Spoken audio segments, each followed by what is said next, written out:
자, 안녕하세요. 심영환입니다. 제 옆에는 비주류 안에서의 주류를 선택한 상명대학교 교수님 류한 선생님 오셨습니다. 안녕하세요. 안녕하십니까. 예. 선생님, 저 지금 궁금한 게 있는데 왜 러시아 살아셨어요? 한국에서 많이 안 하지 않나요? 그렇죠. 예, 제가 이게 대학에 들어갔을 때 그 당시 학부생 때는 러시아 혁명사에 관한 관심이 상당히 많이 있었어요. 예. 운동권에서 근데 러시아라는 나라에 대한 어떤 호기심도 있고 사회주의나 공산주의 이념 뭐 그것보다도 어떤 체제가 바뀐다. 이런 것이 상당히 흥미롭게 다가오던 시절이기 때문에 그러니까 러시아라는 나라가 일종의 용수철 같은 성향을 가지고 있습니다. 그러니까 위기를 겪으면서 완전 위축이 되는데 그 다음에 또 비빌거리는 경우가 많잖아요. 너무 힘이 빠져가지고 쭉 빠져서. 근데 러시아 같은 경우는 그 용수철처럼 눌리면은 되는데 팍 튀어 올라가죠. 그런 경험이 3번이 있습니다. 3번? 폴란드한테 모스크바를 점령당해서 완전 한번 깼죠. 할 뻔했었는데 그 위기를 넘기죠. 그 다음에 나폴레옹의 침입을 받지 않습니까? 처음에 엄청 깨졌잖아요. 예, 모스크바가 점령당해서 잿더미가 되죠. 근데 결국은 나폴레옹을 물리치죠. 그 다음에 또 한 번의 위기가 러시아 혁명. 체제가 무너지고 그 게르만인들의 식민지가 될 뻔한 상황에서 대역전을 해서 베를린을 점령하고요. 러시아사를 공부하는 재미도 있고요. 그러니까요. 우리나라에서 그 러시아사를 공부해야 될 필요성이 사실 줄기보다는 더 늘어나는 것 같습니다. 이건 사실 진짜 궁금했습니다. 부동왕. 러시아는 그 얼지 않는 항구를 향한 투쟁의 역사다. 러시아 하면 딱 떠오르는 여러 가지 키워드 중에 하나가 이제 부동항일 텐데요. 유일하게 얼지 않는 항구가 무르만스크라고요. 거의 그 북극하고 거의 붙어 있거든요. 그런데도 그 부동항인 이유가 멕시코만 난류 때문에 얼지 않는 거예요. 러시아가 부동항이 없다는 것은 틀린 말입니다. 무르만스크가 있어요. 예전에 그 부동항이 중시되는 게 부동항이 있어야지 팽창할 수 있다고 봤는데 해군으로 막 쳐나가고. 그러니까 결국 이제 러시아의 겨울에 바다가 얼기 때문에 이게 봉쇄되는 거 아니냐 했는데 쇄빙선이 나오면서부터 뭐 겨울에 얼어도 쇄빙선으로 얼음을 뚫고 가서 항로를 확보할 수 있거든요. 이거 사실은 좀 상당히 그 자잘한 요인이고요. 이렇게 정리할 수 있습니다. 러시아는 부동항을 추구해서 항상 팽창을 해왔다. 저도 몇 번 다른 데서 말을 했지만 이건 도시전설입니다. 도시계담? 어반 레전드죠. 누구나 다 그렇게 믿고 있는데 어느 순간에 과연 그럴까 하고 생각을 해보면 긴가민가 하는 거예요. 그래서 한번 이렇게 말씀드릴 수 있을 것 같은데요. 어떤 학설이 있다고 했을 때 그걸 주장할 학자라든지 유명한 사람이 있을 거 아니에요. 그렇죠. 그러면 러시아는 부동항을 찾아서 항상 팽창을 추구해왔다라는 언명과 아니면 그런 학설을 주장할 학자가 누가 있는가? 없어요. 이건 대박이다. 원래 그런 어떤 유명한 썰은 보통 어떤 학자가 딱 주장을 하는 거잖아요. 신빙성이 있는 실력을 가진 역사학자나 학자들이 러시아와 부동항을 연결한 경우는 거의 없습니다. 그러니까 러시아는 부동항을 추구해서 팽창을 추구해왔다는 괴담을 퍼뜨린 나라가 사실은 영국과 미국이에요. 우리가 왜 계속 공부를 하다 보면 그 나라들을 만날까요? 영국이 왜 그런 생각을 했는가? 간단하면 영국은 해양 국가죠. 자기들한테는 바다와 항구가 너무너무 중요한 엄청 중요한 거니까. 전 세계의 그 식민지를 만들고 주요한 항구를 확보하고 있어야지 우리가 유지된다고 생각하니까. 맞아.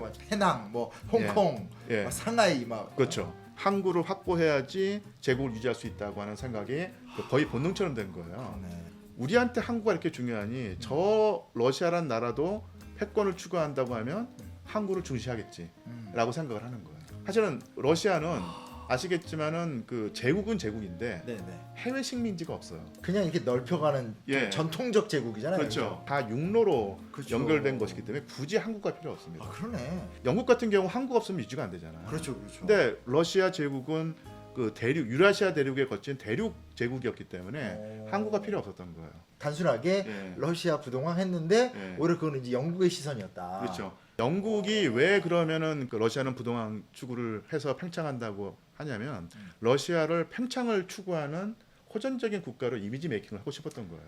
그리고 지난 시간에 얘기할 때 우크라이나, 벨라루스 그리고 러시아 이게 원래 뭐 하나였다. 스탈린이 했다. 뭐 이런 얘기하다가 제가 왠지 여기서 끊어야 될 것 같아요. 딱 끊었는데 그거랑 얘기 이어지는 것 같아요. 지금 현재 푸틴도 우리는 하나야라든지 물론 역사 복잡하긴 하지만 그런 게 일종의 팽창력?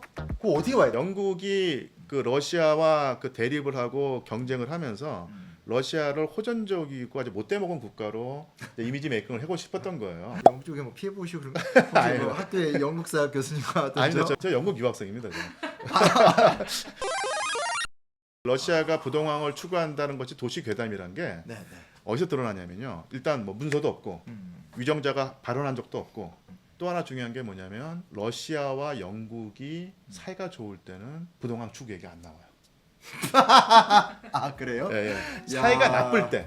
진짜 웃긴다 이것도. 그러니까 19세기에 그 정말로 러시아와 영국이 사이가 나쁠 때 온통 영국에서 전하라는 저거 얼지 않는 항구가 없어가지고 그거 찾으려고 맨날 그 팽창을 해왔고 사고친다 이런 식의 얘기를 하다가 영국 사이 좋을 때가 있거든요.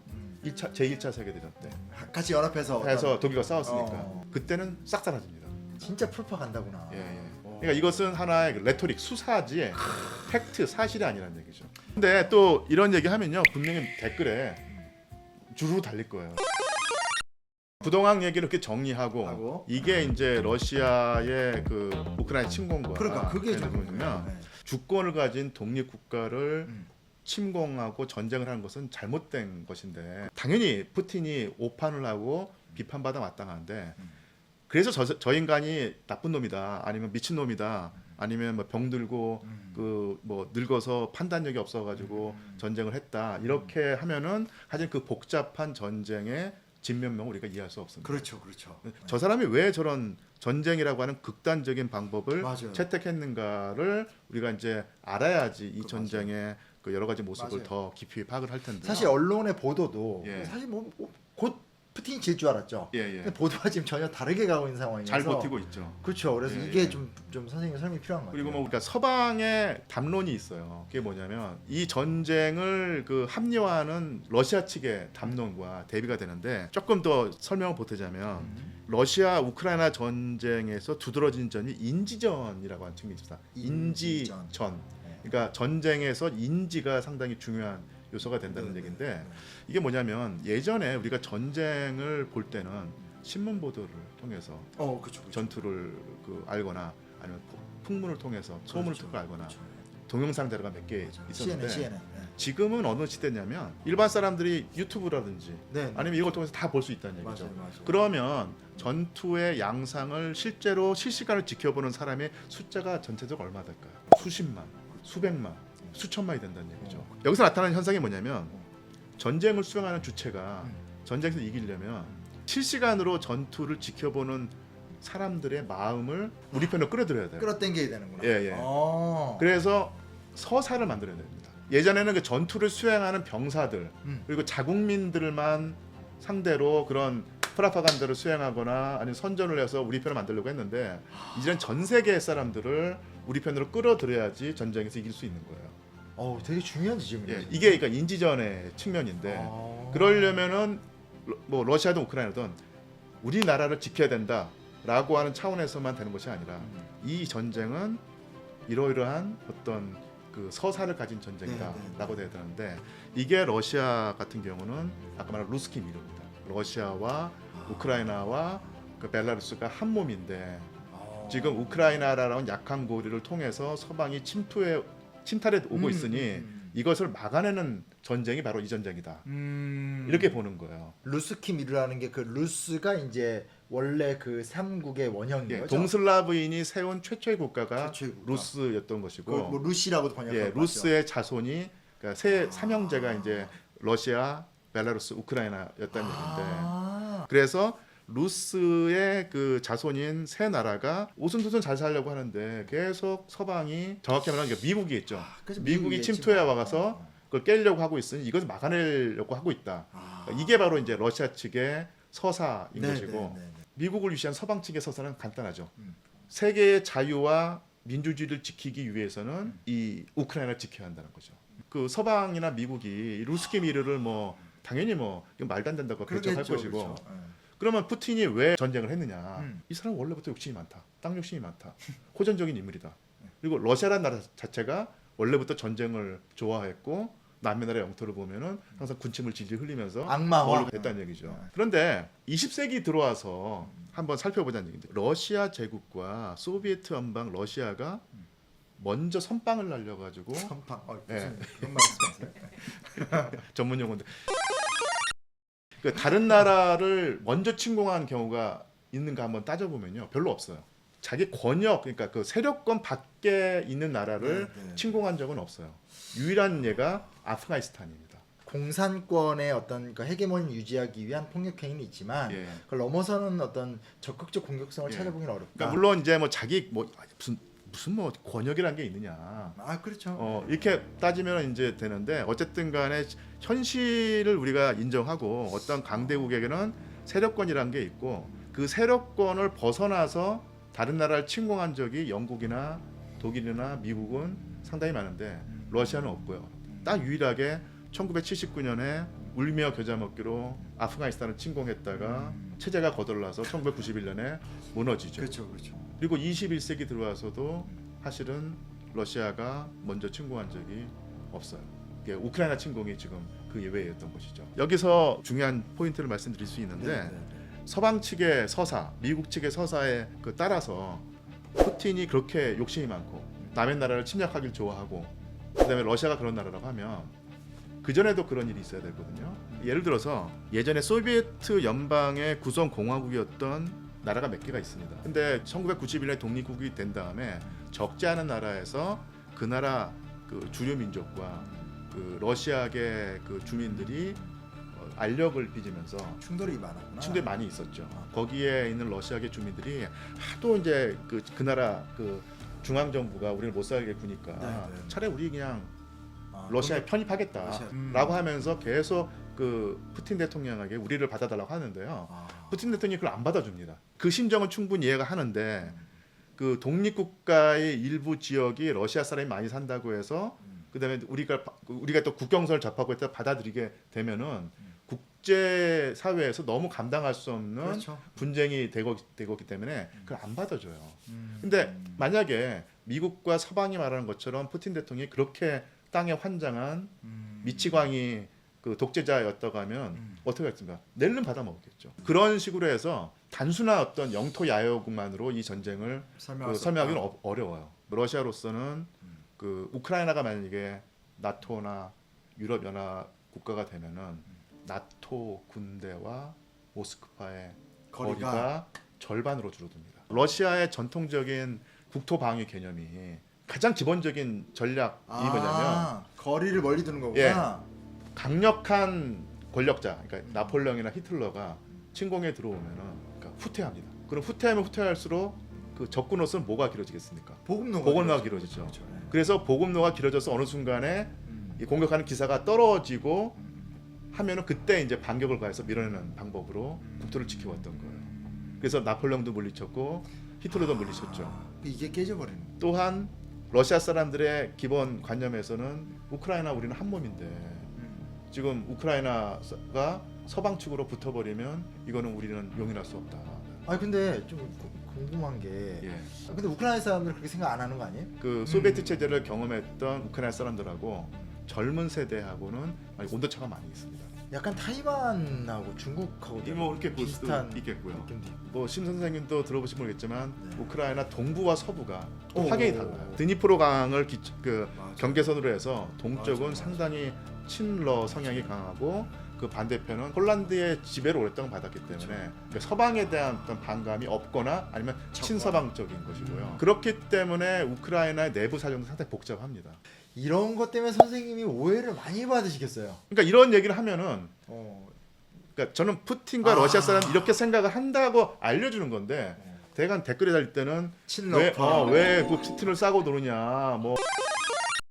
우리가 이제 하나 좀 분명하게 된 거는 어찌됐건 선생님 말씀을 듣다 보니까 중요한 사실은 알게 모르게 혹은 너무나 적극적으로 그냥 영국이나 미국인의 입장에서만 세상을 바라보는 시각이 있고 적어도 분명한 사실은 이제 러시아인들과 그쪽 계열의 사람들이 바라보는 또 다른 세계상, 그러니까 우리가 바라보는 감동적인 민족주의자와 미국인들이 바라보는 이게 다르더라고요. 그러니까 이 전쟁이 정말 복잡한 게 아까도 말씀드린 인지전의 측면이 있기 때문에 서로 전 세계 사람들을 자기 편으로 끌어들이기 위해서 러시아에서는 루스키 미르라고 하는 어떤 그 서사를 얘기하고 있고 그 반대편에 미국과 서방은 자유민주주의를 지키는 어떤 그런 서사를 얘기하고 있는데 사실은 그 루스키 미르라고 하는 것이 우리한테는 별로 와닿지 않잖아요. 전혀 안 하죠, 예. 그렇죠. 예. 그래서 사실은 한계가 있는데 그러면 자유민주주의를 지키기 위한 어떤 그런 것이 과연 그 정말로 맞는 서사냐 한다고 했을 때, 맞아, 그게 좀 궁금해요. 그러려고 하면 일단은 우크라이나가 자유민주주의의 국가냐? 국가가 된다고 했을 때 2022년 러시아가 우크라이나 침공하기 전까지 서방 언론에 보면은 우크라이나 상당수의 젊은이들이 파시즘에 대한 경각심이 상당히 였다라고 하는 어떤 그런 걱정을 상당히 많이 서방 언론이 하고 있었어요. 아, 그렇구나. 예. 우크라이나가 그 독자적인 국가로 네네. 독립국가가 되고 싶어 하는데 그러려면 우크라이나 사람들이 따라줘야 되지 않습니까? 그렇죠. 민족의식을 줘야 되는데 여러 가지 이유로 우크라이나 사람들은 우크라이나 독립국가를 만들어야 되겠다는 생각을 잘 하지 않았던 거예요. 근데 그 이유가 뭐냐면 우크라이나 사람은 거의 대부분 농민입니다. 그러니까 어떤 그 산업국가에서의 국민을 바라보는 시각과 그렇죠. 농민들이 태도는 확실히 다르니까 그렇죠? 그래서 그 우크라이나의 열혈 민족주의자들이 우크라이나 사람들을 민족주의 진영을 끌어들이려고 할 때 농민들이 별로 호응을 하지 않는 거예요. 독립국가 되면 우리한테 토지가 생기냐? 라고 물어보죠. 그게 제일 농민들이. 중요한 문제죠. 예. 근데 그거 좀 어려울 것 같아요. 내지는 뭐 독립국가 된 다음에 뭐 이러한 절차를 거쳐가니까 그러면 농민들이 등을 돌려버리고. 호응이 안 나오죠. 근데 소비에트 연방이라는 문제에서 토지개혁, 우리가 토지를 주겠다 농지 하면은 이제 그쪽으로 가는 거죠. 그래서 우크라이나가 우크라이나 소비에트 사회주의 공화국이 됩니다. 그러니까 우크라이나 민족주의를 어떻게든 붙들고 가는 사람들이 극단화되는 거예요. 파시스트가 되는. 예, 그러면서 뭘 받아들이냐면 인종주의를 받아들입니다. 인종주의를 받아들이니까 어떻게 되냐면 우크라이나 땅은 우크라이나인만의 것이다가 되는 거예요. 그리고 순혈 우크라이나인만이 독립국가를 만들고 순혈이 아닌 사람들을 다 없애버려야 한다는 얘기죠. 그러니까 비단 유태인만이 아니라 이제 예. 뭐 그 애매한 사람들. 그렇죠. 그래서 제2차 세계대전 때 시키지 않아도 알아서 유대인을 다 학살합니다. 엄청 잔혹하던데. 예. 예. 통계 수치를 보니까 제2차 세계대전이 일어나기 전에 우크라이나에서 유대인 인구가 6%예요. 그런데 2000년에 0.21%입니다. 조금 뭐 다른 얘기인데 푸틴 대통령이 전쟁을 정당화하고 합리화하면서 내걸었던 게 뭐냐면 저쪽에 네오나치가 우크라이나 네오나치가 있기 때문에 네오나치를 척결하기 위해서 전쟁한다는 거 아니에요. 그때 젤렌스키 대통령이 어떻게 맞받아쳤냐면 내가 유대인이다. 유대인인 출신이 이 나라의 대통령이 됐는데 어떻게 여기에 네오나치가 있을 수 있겠느냐 라고 하면서 맞받아쳤거든요. 근데 이게 또 일면 맞고 일면 틀린 얘기가 뭐냐면 복잡해. 유대인 인구가 6% 정도가 됐으면 절대로 우크라이나에서 유대인 대통령 안 뽑았을 거예요. 무슨 말인지 알겠네. 예. 조금 냉정히 이야기하면 그런 부분을 사실은 서방이 알고 있음에도 불구하고 이런 식의 대립각을 세우고 있다는 책임 앞에선 자유로울 수가 없는 거예요. 예. 그래서 서방이 내세우고 있는 자유와 민주주의를 지키기 위한 전쟁이 바로 이것이고 반드시 우크라이나를 지켜내야지 전 세계의 인권과 자유와 민주주의가 지켜진다고 하는 것도 사실은 상당히 허점이 많은 주장이라는 네, 거죠. 무슨 말씀인지 알겠습니다. 예. 저희가 이렇게 하다 보면 밤을 샐 것 같아요. 예. 근데 정말 좀 중요한 말씀을 생각이 들고요. 일단 이걸로 마치고 저희 다시 또 선생님과 찾아뵙도록 하겠습니다. 선생님 수고하셨습니다. 예, 고맙습니다. 감사합니다. 예.